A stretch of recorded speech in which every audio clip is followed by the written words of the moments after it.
Hi! In front of me is Motorola Moto G8 Power Lite, and today I would like to show you how you can turn on or off notifications from chosen apps on this device.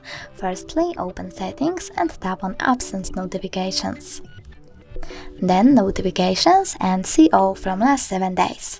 Select an app, for example Gmail, and tap on the switcher next to it.